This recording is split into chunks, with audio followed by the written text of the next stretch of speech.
So I'm going to take the opportunity now to introduce you all to Steve Ellis. Steve is not a journalist, but he helps journalists. He is the president of Taxpayers for Common Sense, which is a nonpartisan budget watchdog. As such, he has testified as both a Democratic and Republican witness at times. He has been a source for the New York Times, the Washington Post, Wall Street Journal, USA Today. Before joining the Watchdog group, he was a Coast Guard officer for more than 6 years. So semper paratus, I'm sure he is ready to present. So Steve, I will hand it over to you. Thank you very much, Anne. And for those you don't know, semper paratus is the motto of the Coast Guard, always ready.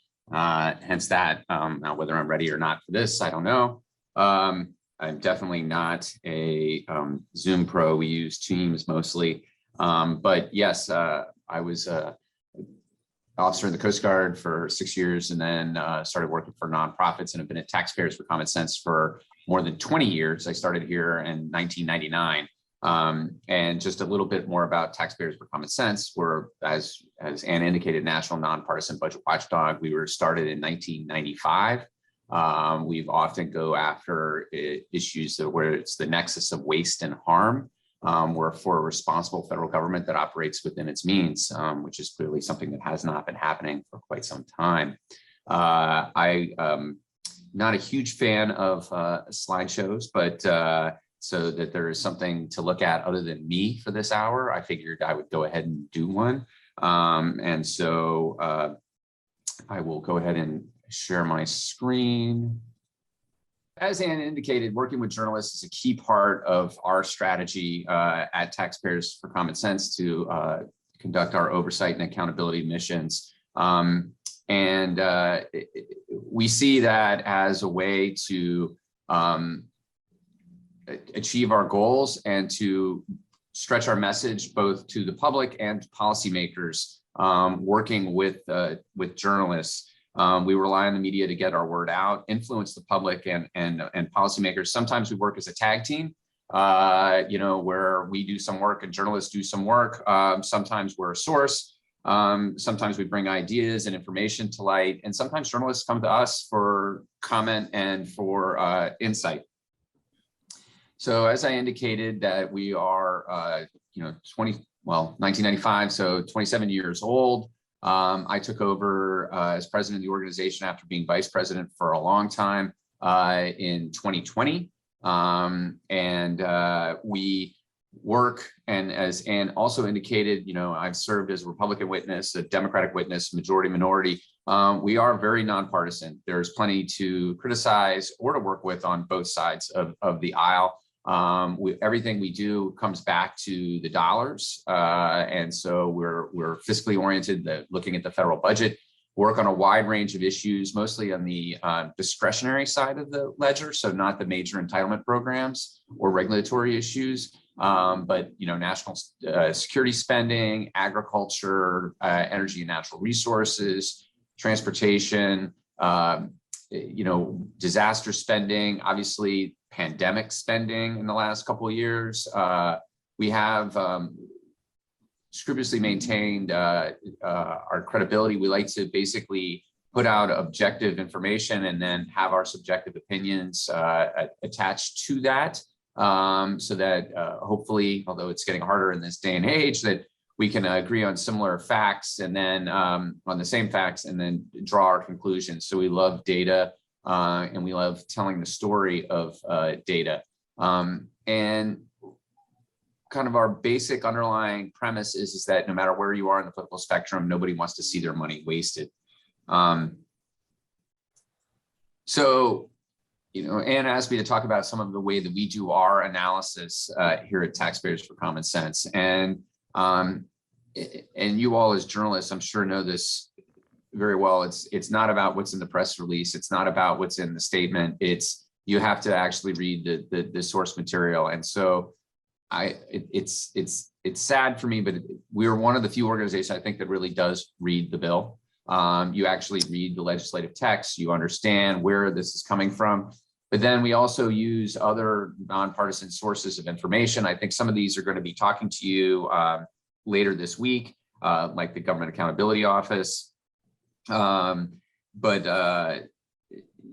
here, I've listed the Congressional Budget Office, which does the scorekeeping of the federal legislation, the Joint Committee on Taxation, which is kind of the parallel to the CBO, which does on revenue measures. So any of the tax provisions goes through JCT, the Government Accountability Office I mentioned, the Congressional Research Service, which more recently, and we supported this, their reports are now, previously they were kind of the a reference source for lawmakers where they could get private consultations. We've now pushed and made sure that all of Congressional Research Services reports are published online. The president's budget request and budget justification sheets, these have not the budget document itself, but the other documents that go along with it. There's 5 volumes in any presidential budget request. In addition, there are president budget justification sheets that are with every agency. Just less than a year ago, we were supportive and pushed through legislation that requires that every agency make these budget justification sheets, which are essentially the data underlying what was proposed in the president's budget, make that all public, put it on their website. That was catch as catch can by various agencies before. You had no consistency of where it was or whether it was actually produced. In addition, the law requires that OMB make that information in a central available in a central repository. This is really critical to understand the history of spending proposals that are coming from the administration, the background on them. And so also in the back of the main budget document, there's the summary tables, which are also incredibly useful as far as understanding where the spending has been, because obviously anything that's proposed in the budget request is just that. It's a proposal. It doesn't actually have any force of law. It may turn out to be absolutely nothing, but the historical information is all actual facts. Also, another piece of legislation that we pushed through back in 2005 eventually created Usaspending Gov. That is essentially a tracker of all of the federal spending. And you can go to that website and you can actually do queries. You can pull data. It can be a bit overwhelming and unwieldy, but it is something that we use and think is useful, particularly if you're trying to drill down on spending for a particular natural disaster or for the pandemic. Moving kind of analog to that is the Pandemic Response Accountability Committee. This is something that was created in the CARES Act. That is also, it's basically the inspectors general of the various agencies that have gotten COVID funding that are the committee. And then that is also supposed to be tracking funding. This is something that we learned from the stimulus bill, the Recovery Act in 2009. They created the RAP board, Recovery Act Transparency Board. That was a very useful tool for tracking where that funding went so that you could maybe argue whether you thought it was a good use of funds or a bad use of funds, but at least we all knew where the money went. And then, of course, obviously, I encourage journalists to come and talk to us at Taxpayers for Common Sense as well, and like to be seen as a source. And I guess since I just mentioned them, the inspectors general are also something that we use as a source. So then, you have all this data. Well, what exactly should you be looking for? And again, I kind of mentioned about the press releases. So much of what you want to find out is what they don't say, and what are the gaps. And so what are some of the things that we use to kind of key in and to think about? Well, some of it is the year-to-year changes. What is the delta? And so that obviously means that you have to be tracking it over a period of time, but it helps tell the story as to why did something change? What is the difference? Where do they put their resources? Also, like I said, items not in the press release. And what I mean by that is that you're still looking at the legislation and you can see what lawmakers are touting. But what are some of the things that are in there that either got heavily funded or didn't get funded that they're not talking about? And so to me, those are also stories because, and we say this all the time, is that budgets aren't about numbers, they're about priorities. And it's about where do you put those resources or not put those resources that really reveal your true priorities.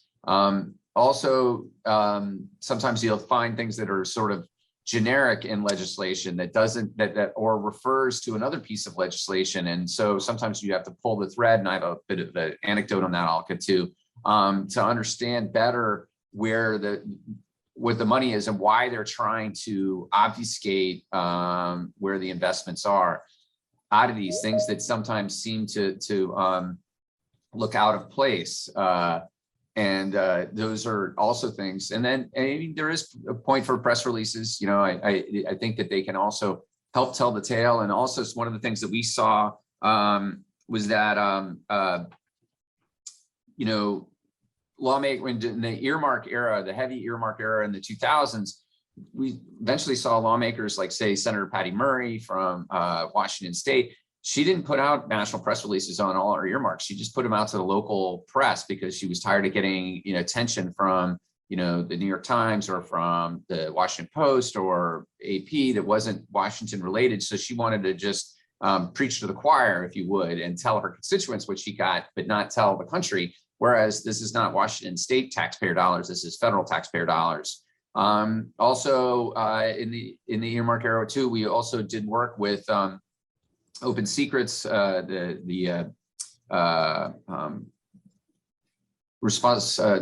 for Responsible Politics, and kind of tied up where campaign contributions were coming from companies or entities that had gotten earmarks from particular lawmakers, but it's also a key way to try to understand why the provisions are why they're getting funding for this.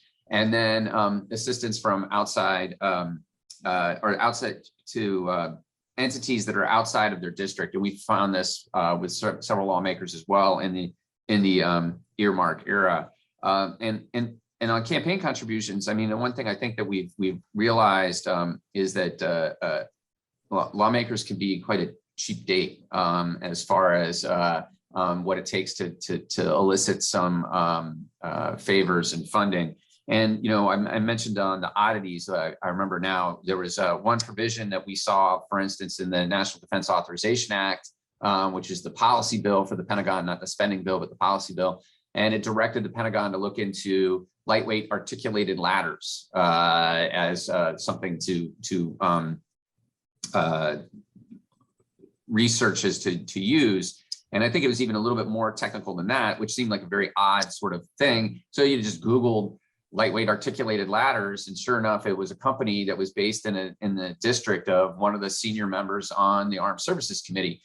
So again, it's just sort of like, why, you know, it's not that we had anything against lightweight articulated ladders, and maybe they're the best thing that they could do, but by the same token, we were kind of curious why the Secretary of Defense was being directed to study whether they should be investing in those or purchasing those.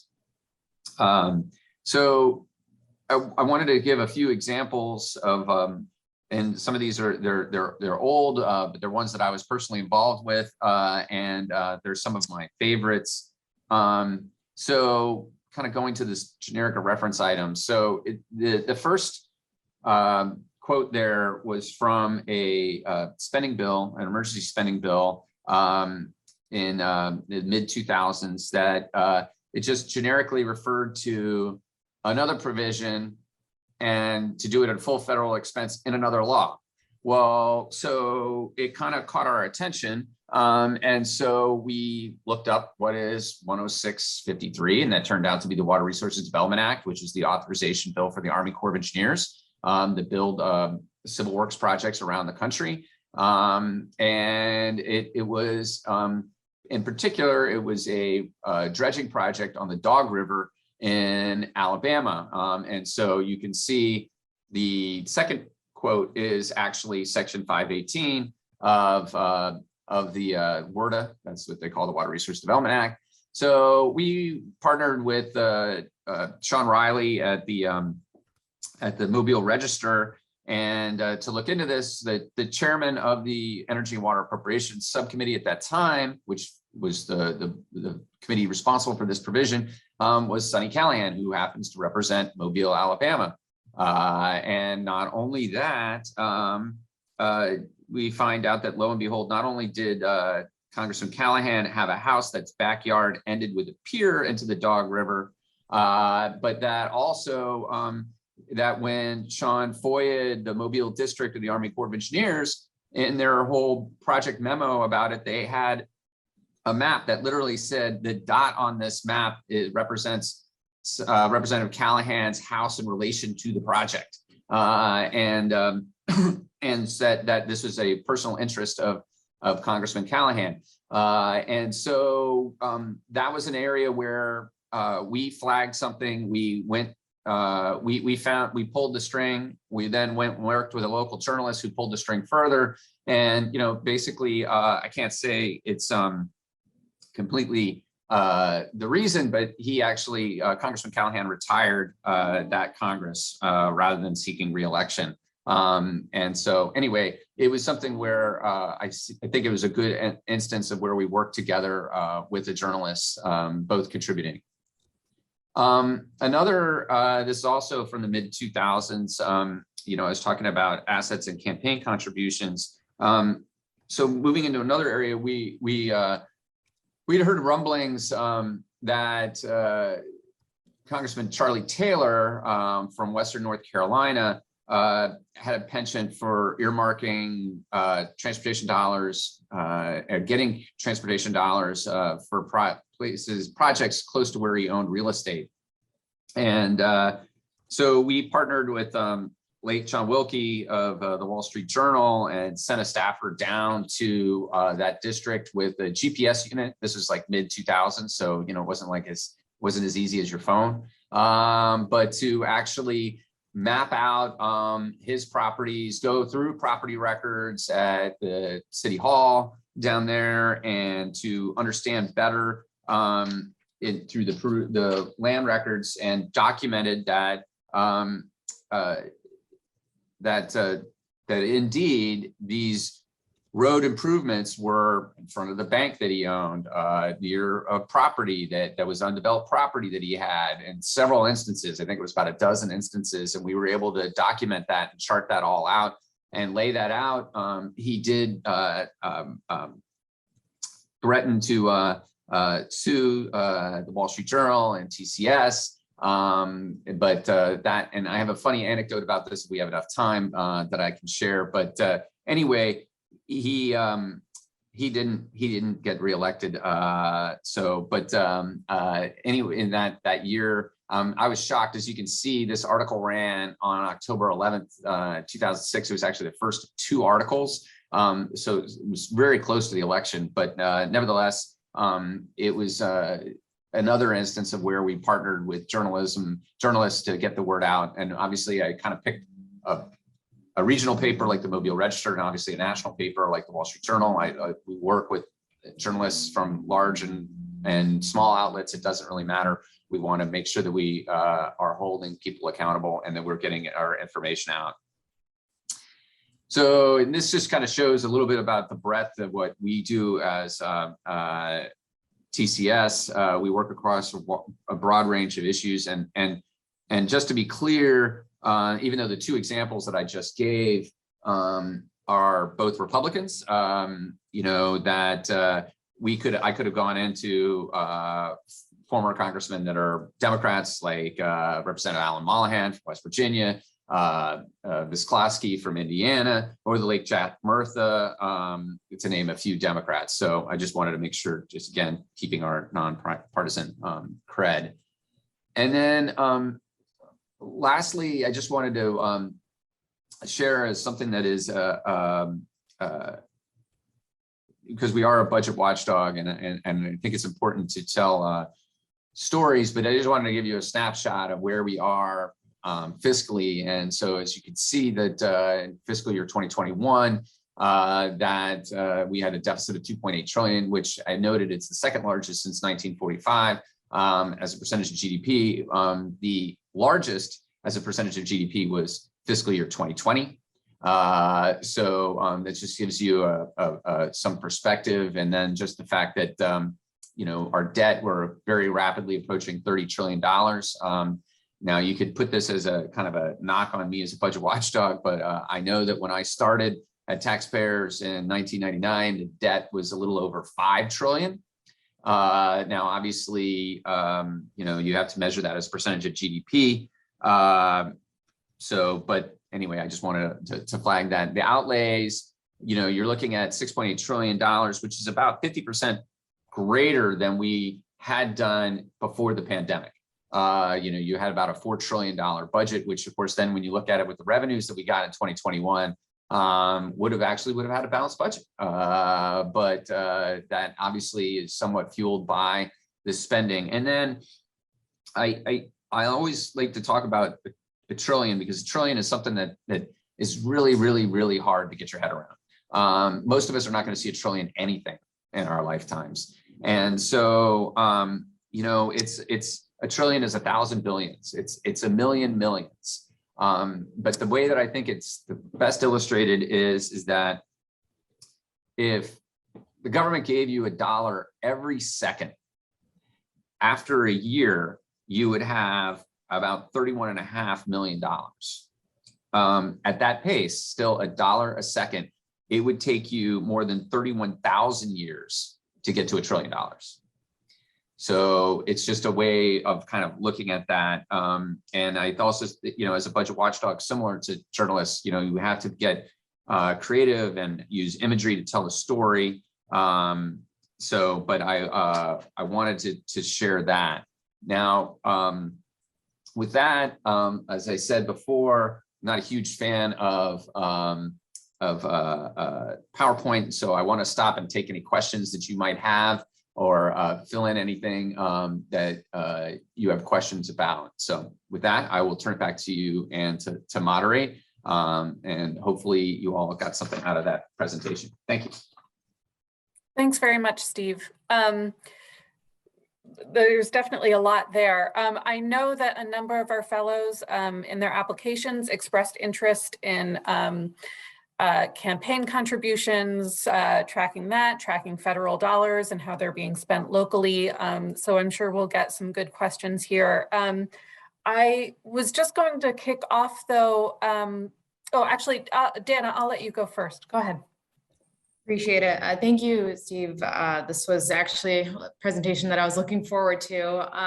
So I'm just curious, like, if we have a bunch of federal money coming to our municipalities, whether it's the infrastructure law or rescue grants from the pandemic, where would you suggest that we start in our tracking and our research? Just because this is it's heavy data and it's, you know, millions of dollars. So what's your advice? So I mentioned a couple resources. I mean, there is Usaspending.gov, and you can do that sort of tracked by geographical area, and I think even down to the zip code. And then also, I mentioned also the, at least on the pandemic spending, the PRAC, the Pandemic Response Advisory Committee as well. I think those are both sources that you can tap. It is going to be like drinking out of a fire hose. You know, I mean, it's just, there's a lot of data there, and it is definitely a case of where the more you use the tools, the more adept you become at them. It's a bit herky at first. The other thing is, you know, as much as I said, you know, not relying on press releases or whatever, I mean, it is at least a source to start looking at some of the funding and where it's going. And then, you know, you can also look at where are the awards by the agencies, you know, and so you mentioned the infrastructure program, you know, so you have the awards through the Department of Transportation. So you can kind of either dig in through, you know, infrastructure that way. I mentioned the Army Corps of Engineers. They also have gotten significant amounts of funding for infrastructure as well, and building water projects. And so I think any of those are places, entry points. It's just, I mentioned about how much money is being spent and everything else. I mean, that is creating that fire hose of funding and making it more difficult to track. But those are where I would suggest. Thank you. Thank you. Thank you. Levy. Hi, thanks for this presentation. Really very useful. I cover companies, and I want to be able to track their campaign finance contributions because some of the companies I cover are putting ballot measures on the ballot in different states. So a lot of what they're spending is spread out. Do you have any tips on, so is there a common clearinghouse? I mean, I am looking at, I am looking at state by state places to look, but also the other thing is they also hide their spending in different, they have different PACs and different, different ways they spend their money. Any tips on how to track all that down? Sure. Well, I mentioned the Center for Responsive Politics, which runs Open Secrets, which is a great source.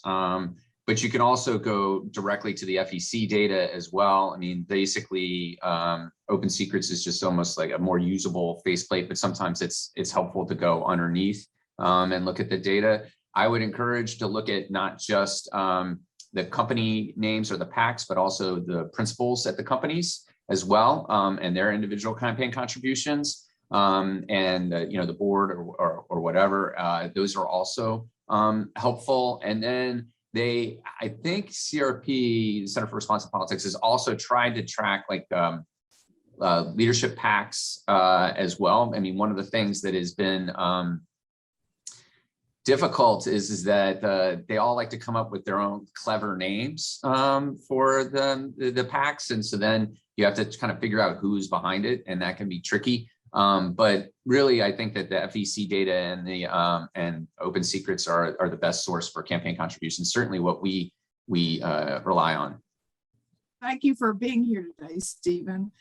I noticed that you, from your biography, that you have some experience with the National Flood Insurance Program, and I guess it might be a little off topic, but that's one of my areas of interest. And I'm wondering if you could give us a headline on the risk rating 2.0 system. What do you think of their new risk rating system, and if it's going to get them out of debt, if they're going to stick to it?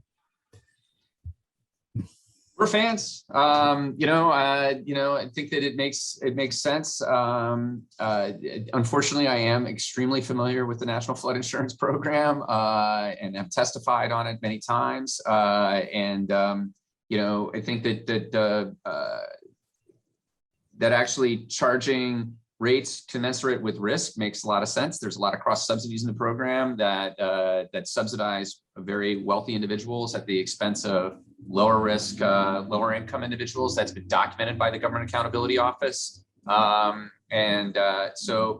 it's going to be tough though, because, the bottom line is that the flood insurance program is a classic case of, concentrated benefits and distributed costs. And so while we're all paying for these subsidies or creating these subsidies, which also then lead to increased disaster spending, the people who are going to fight for them the most are those who benefit. More than half of the flood insurance policies in the country are in Florida, Louisiana, and Texas, and like about 60%. And so there are very concentrated benefits. And to that end, the last time I testified on flood insurance before the Senate, Senator Kennedy from Louisiana was on the committee, and he took his time to just keep saying to FEMA about risk rating 2.0, have you all lost your damn mind? He said that like 5 times and didn't even ask a question. So anyway, I think it's going to be something that's important and critical. I feel like, we talk about spending. I think it's an area that's very interesting as well. And the fact that we don't,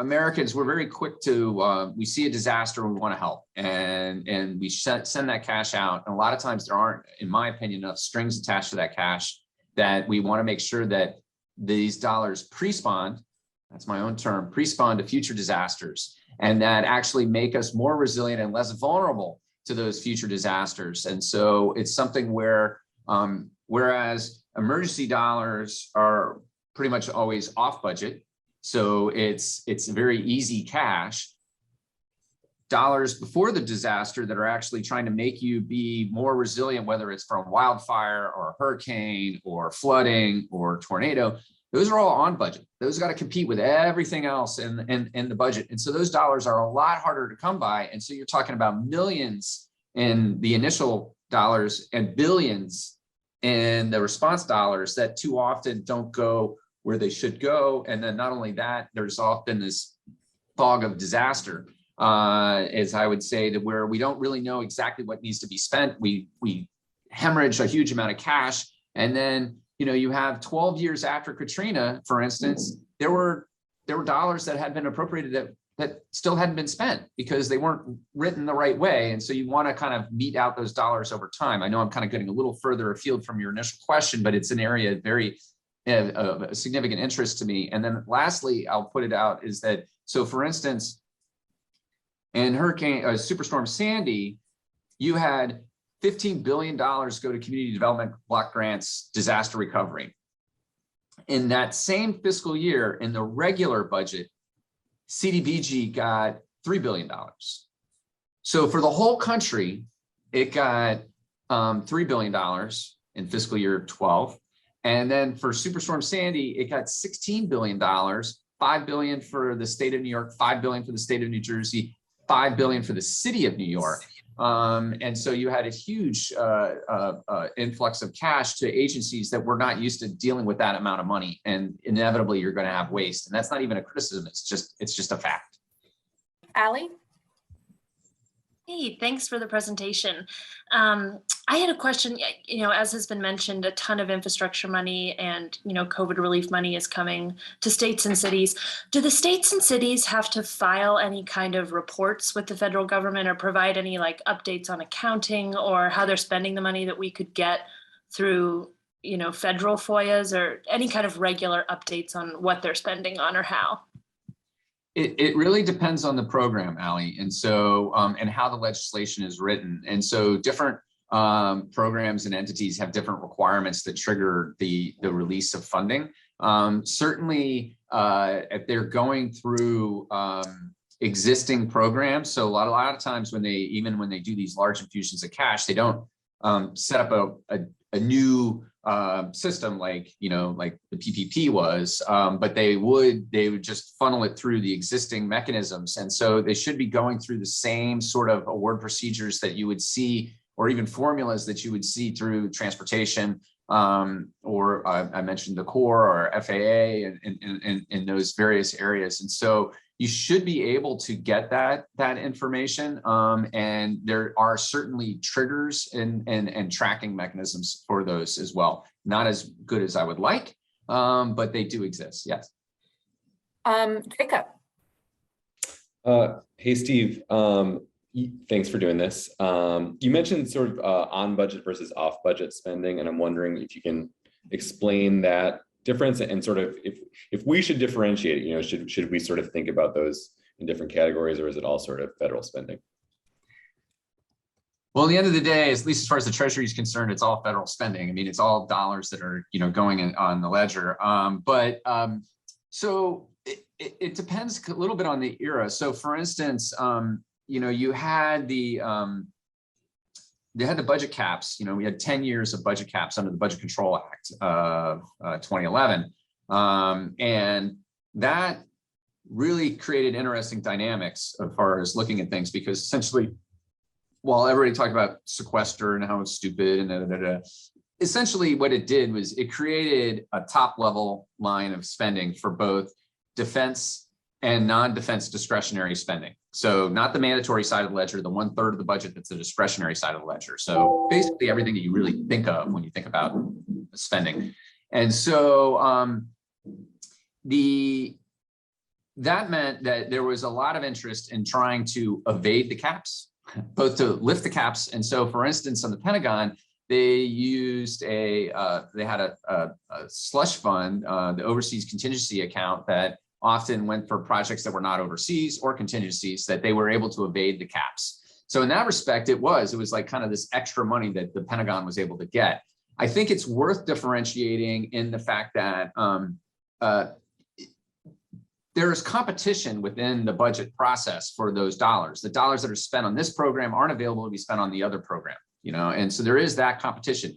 Normally, when you do emergency spending, you're evading any of those type of restrictions or caps, and it's like you get a dollar, you get a dollar, you get a dollar. I mean, it's the Oprah approach to federal spending, and so that I think is worth noting. But right now, we don't have any budget caps. The BCA is over. And so it'll be interesting to see, particularly if the Republicans come back into power, are they going to impose some sort of caps or not? Are there going to be some sort of restrictions? So that's it may be too fine of a distinction, but it definitely does inform some of those competitions for dollars in the budget process, or lack of competition in emergency spending. Hi there, Steve. Thanks for doing this. I'm RJ. I'm an editor for the AP in Atlanta. I'm hoping to dive in on reporting on infrastructure spending as soon as possible, but on the other hand, it's probably going to take years before some of this money is spent. What's your sense of the timeline of when we could actually start to see how this money is being used? That's a good question, RJ. I mean, it depends somewhat on the agency and where the money is going. Like, do they have the structures? Do they have the provisions in place? I mean, so like half of the BIF, or maybe the bipartisan infrastructure framework, or maybe it was like a third. I think it's close to half, was actually the regular infrastructure bill. Like, it's the 5-year highway bill or service transportation bill. And so that money is just going to get allocated like it would have been had there never been a BIF. I mean, it was just basically your regular 5-year allocation. The other funds, though, are obviously increases that are going to get meted out by the various agencies over time. And clearly, it's going to take years, like you said, for some of this money to move through the pipeline. And that's always been the tension to me about, whether you're talking about the stimulus in 2009, is this idea that, you want to have this stimulus, so you want shovel-ready projects. Well, those are not going to be the big infrastructure projects that you actually want to do. I mean, filling potholes is not going to be sort of the infrastructure that's going to transform or to improve the economy. Those are going to be projects that take years to construct or to design and construct. And so it's kind of, I mean, it's not a very good answer to your question, RJ, but I mean, it's going to be both. Some of it is you're going to see pretty quickly, particularly the stuff going through the normal channels. And then some of it is going to be meted out over years. Hey, Stephen, Nick Wooten with the Ledger Inquirer in Columbus, Georgia. RJ actually sort of touched on my question a little bit, but, I've been talking with local city leaders here about when some of that money would come in, and they're saying, we don't really know. Obviously, as you mentioned, some of that money is going to come out quick. Some of it's going to take a few years. I mean, what are some of the best avenues to sort of watch for that, and just to see when that money is actually going to come in? I think that it is about, I think that the Secretary of Transportation is going to be a well-traveled man here in the next year, and trying to tout where that money is going. I think, though, that agencies, like I said, that the stuff that's going through the normal surface transportation package, and remember, that's a 5-year bill. So even in normal times, it would take years for some of that money to come through. That's going to get meted out. A lot of that is formula funding that goes to the various states and the state transportation offices that allocate the funding.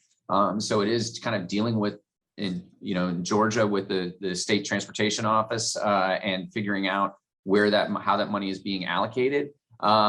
But then through the other programs, I do think that going to looking at Usaspending.gov and seeing how that funding is being allocated. Like I said, you can do queries of that data, and you can try to pull that as well. So I mean, it's just the thing is, it's hard to anticipate because so much of it is going to be what program is getting the money and how quickly are ready to spend it. And to me, again, if it goes through regular programs, then that money will get moving pretty quickly.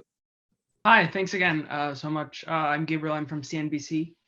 My editor wants me writing a lot of tax stories as we approach April 15th. I'm a personal finance reporter. The IRS publishes a lot of interesting, odd data about income tax returns. So my question to you is there a tax story that you would like to see written that you have not seen written either ever or in a long time? Just kind of what would you like to see happen between now and April 15th from the personal finance press? Wow. I need to get your contact information. I may, I'd have to think about, I mean, I'm sure I can come up with a better answer in a day or so than I am right now, but I do think that one thing that people often think about is that what do they get back for their money? You know, like, you know, they pay their taxes and, you know, what do they actually get back? But people always seem to forget that with a deficit that actually, you know, there's this huge amount of money that's just coming, that's being borrowed, that's paying for this. It's not revenue, tax revenues. And so I think that people kind of forget that, you know, basically a third of the money that's being spent by the federal government in any given year is actually, you know, being borrowed, not actually coming from tax revenues, as they complain about, you know, what am I getting for my taxes? Well, what are you getting for your non-taxes? So you're getting quite a bit for the taxes you're not paying. So that's something, it's not a very well-formed idea, I have to say, Gabriel, but it is something where I feel like there's something there. And then I think the other thing, and this does get some coverage, and it's not necessarily on the individual side. I mean, there's tax provisions called tax extenders. And essentially these are really narrow provisions that they get extended sometimes retroactively, which is bad tax policy, because normally, you know, any kind of subsidy, you're trying to encourage certain behavior and you're paying people for things that they've already done a year or so before. But there are these tax extenders that I've called the cockroaches of the Washington policy establishment. They always get done. And part of it is they don't want to ever do them permanently because of two reasons. One is JCT does a 10-year score. So if you only extend something for a year or 2 years, it costs a lot less than if you make it permanent, which would then cost it for 10 years. But the other thing is, and this is the dirty little secret, I think, of lobbyists and such like that, you never want to have a permanent win. You don't get paid to like protect a tax provision that is entrenched in the code. You get paid to lobby and get one extended and extend it again and extend it again. But if you have an absolute victory, well, then all of a sudden the client's gone. Why do they need you? So there is a kind of weird sort of symbiotic, I think, between policymakers and lobbyists that there are legitimate reasons. I'll say cost, maybe not legitimate, but there are rational reasons. And there are other ones that I think are kind of interesting to kind of keep these things going. So that's the other one. And then I guess the other thing, and we did a piece on this, there's the, I'm trying to remember.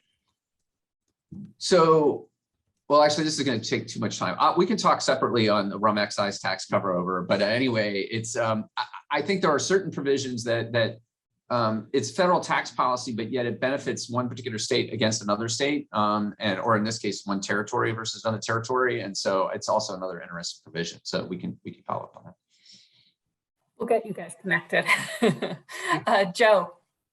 Hi, Stephen. Joe Sneevy, Argus leader in Sioux Falls, South Dakota. I cover pretty much all things government from here to our congressional delegation in DC. A lot of these questions have centered around the federal stimulus money. And, you know, you said when it comes to the Treasury, it's sort of all the same. It's just all federal money.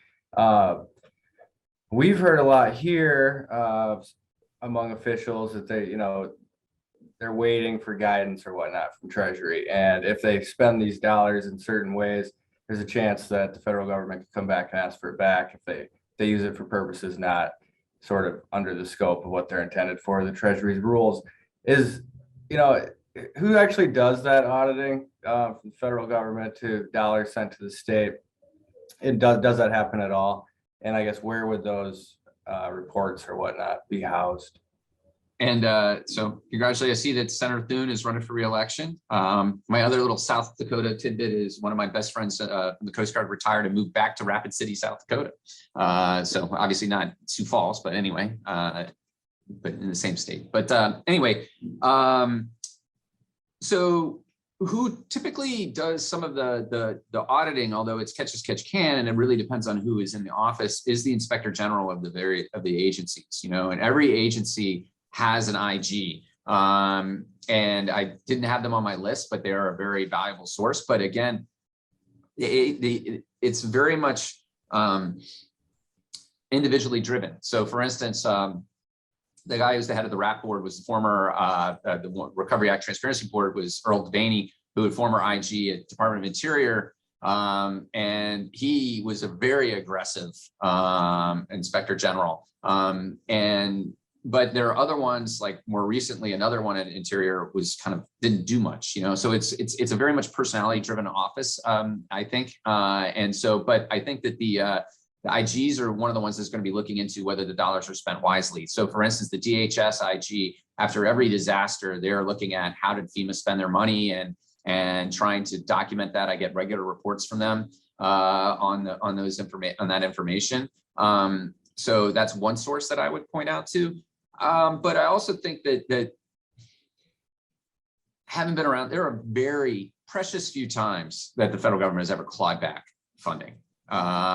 Mostly because, you know, it's hard to do. The money's already been spent, and it's going to create an uproar. And there's congressional representation that's going to put the squeeze on the federal agencies that are trying to claw back the dollars. And so it's not something that you see very often at all. And so I feel like, I mean, I'm not encouraging them to spend the money on things that are wasteful or not appropriate, but by the same token, it's not something that I've really seen much at all. It happens to individuals, you know, I mean, you definitely see that about people who have, taken money. We saw that even after the CARES Act, you know, people who abused the PPP, but from communities and states, not really. Thanks for the presentation.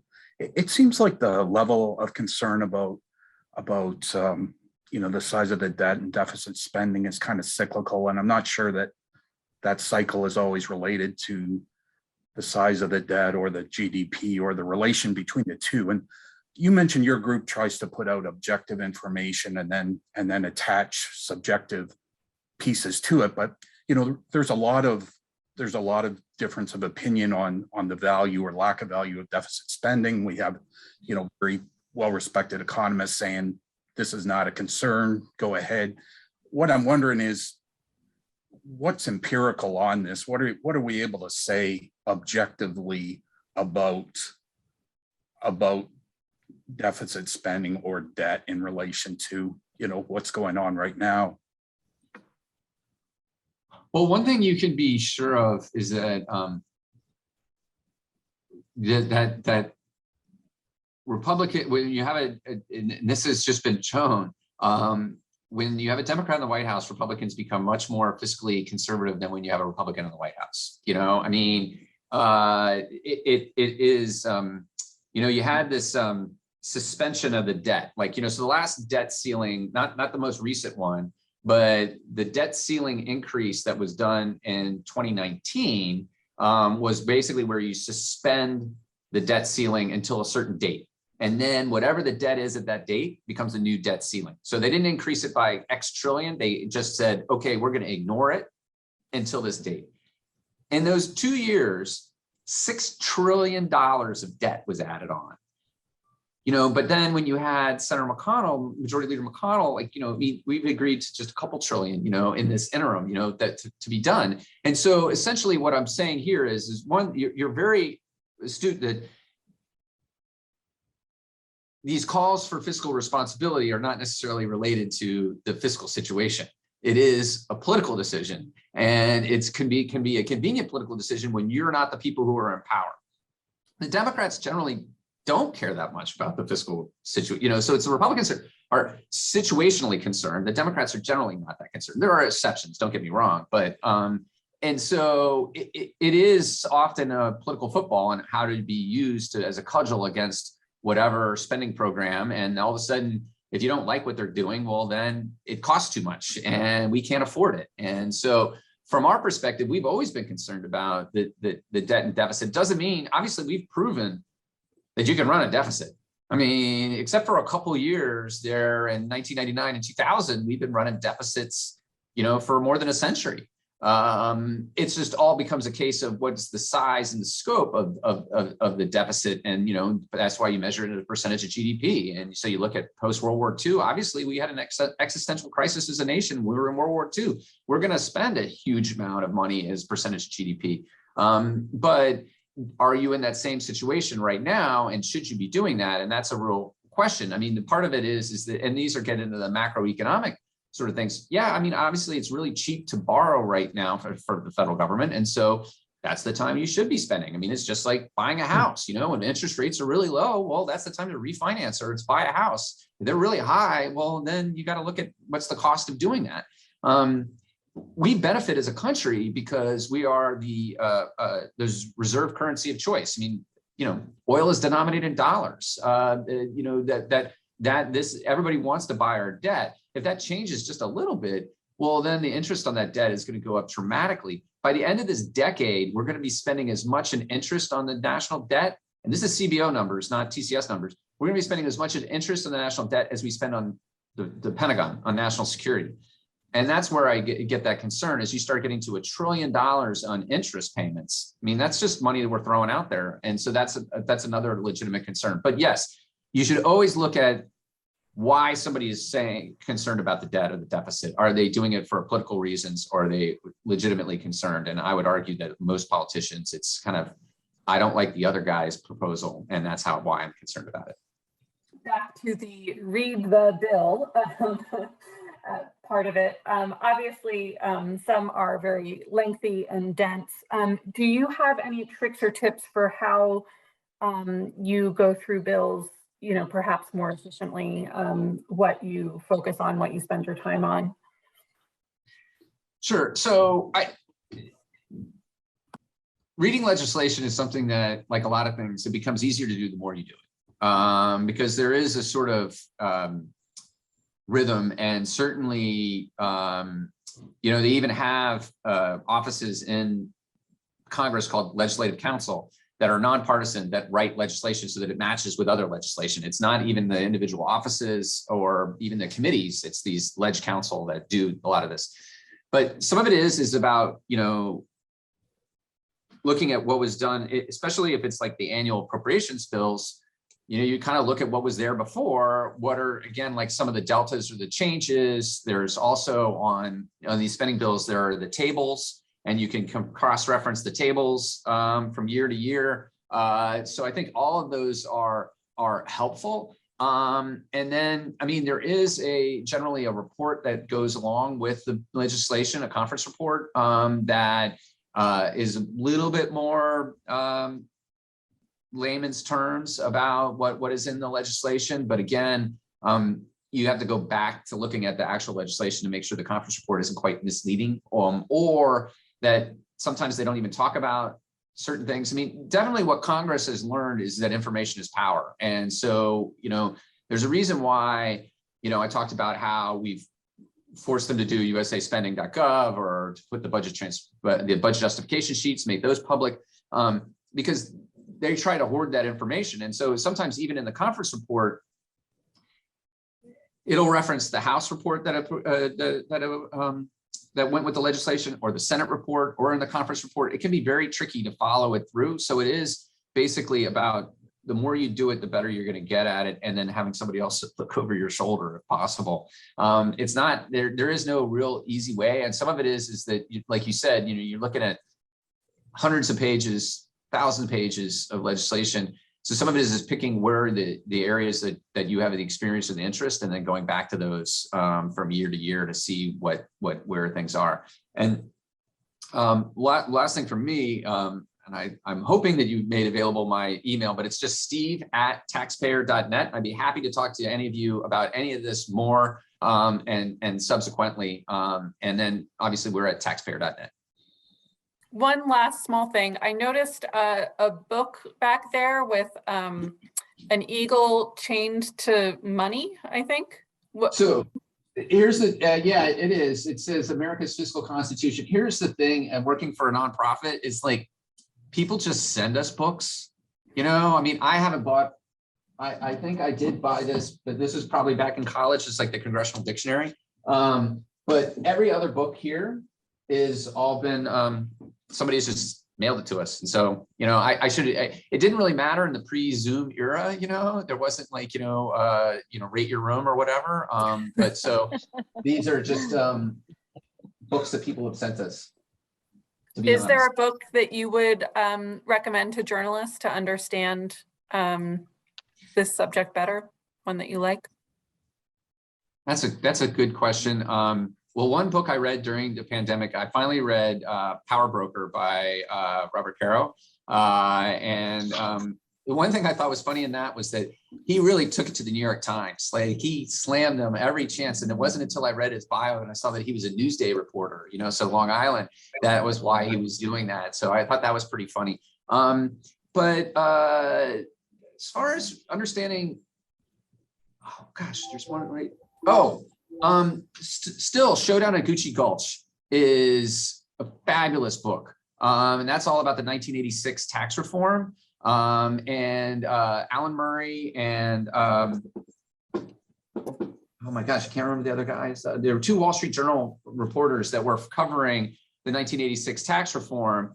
And then they basically turned around and wrote a book about it. And it's still one of the best political books out there, I think, as far as how the process should works. And actually, we even did an event for the anniversary of that and had him back and Bill Bradley back to talk about, and one of the members of the House committee, a Republican on the committee, to talk about getting the 1986 tax reform, which until 2019 was the biggest piece of tax legislation, you know, and then 2019 was huge, but it wasn't reform.